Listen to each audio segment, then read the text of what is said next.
it was a fundamentally flawed football team. This was not the Super Bowl. This was not the best team. It might have been the worst team over the last 8 years. The play calling has been atrocious this season. The offensive and defensive, the roster management was fucking terrible. It's hard to think of, things that went right from a front office perspective this season. From a coaching perspective, Sean had his moments this year, both good and bad. Joe Brady had a lot more bad moments than good. He called a good game today. Can't fault the offensive play calling that much today. Way too conservative in overtime. But that'll happen. They should have been in a position to win that game.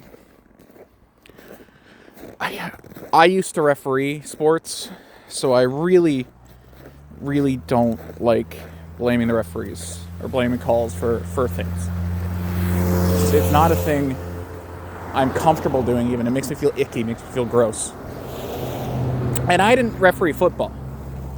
So I'm not a rules expert by any means about the rules of football. But I've watched the game. And they throw the talking heads out there, and I try and be a good fan and learn the game. I want to know more about it. And I thought I knew the simultaneous catch rule. I don't understand how that's an interception. I'm trying not to be a homer about it. But I thought, the whole point of why the Hail Mary was a bad call was that's a catch if it's simultaneous possession.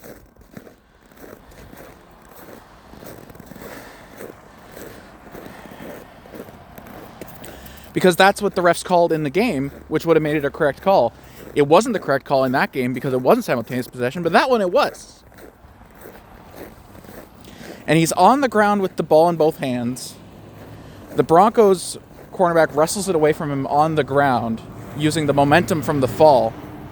I don't understand that call. I don't understand the first defensive pass interference. I don't like the second defensive pass interference, but I understand what they were calling. I don't understand the first one either. And that was the one that ended the game. And man, full props to most of our defense.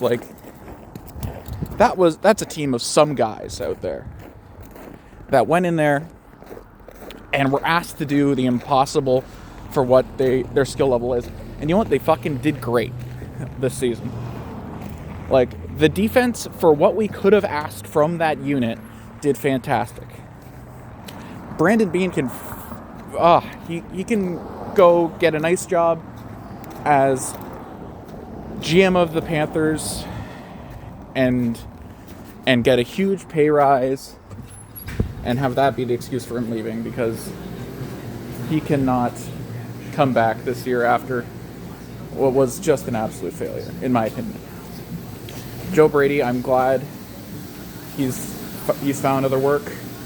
He's going to go be a head coach somewhere. I hope he does well. He's had his moments. This year, maybe he needs a change of scenery. He did not have it. And you could see it on Josh's face. He knew. He knew that he had to win the game. And that's why he made those mistakes. Cost us 3 points at the end of the first half. Maybe more with some mistakes. 5 turnovers, whether they were legitimate or not. It's hard to win a game that way. Bacon and cheddar chips. Never seen these before. Yeah, fuck it, whatever, nothing matters.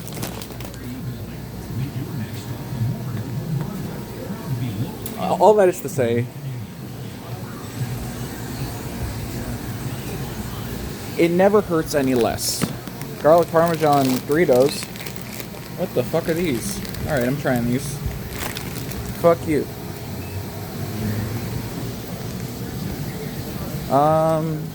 Yeah, I don't really know what else to say at this point other than I would just like a win. I'm sure I'm going to look back on the season like, what a run. In 3 months I'm going to be like, we didn't even deserve to get that fuck, man, it was open. Hey boss. How are you? Not so bad.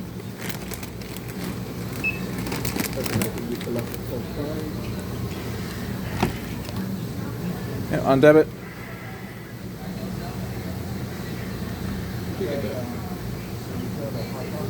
You can get in. Can you believe it? No Pat Mahomes. No Joe Burrow. Best quarterback in the playoffs right now on either side.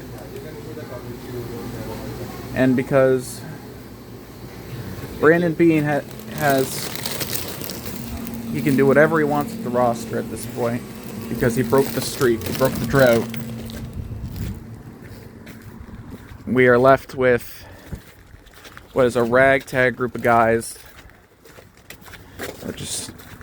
It's sad, really, because Josh Allen is going to be the best quarterback I ever see play. And I'm never going to get to win a Super Bowl, even though he's playing for my team, because his supporting cast is just fucking... Fuck!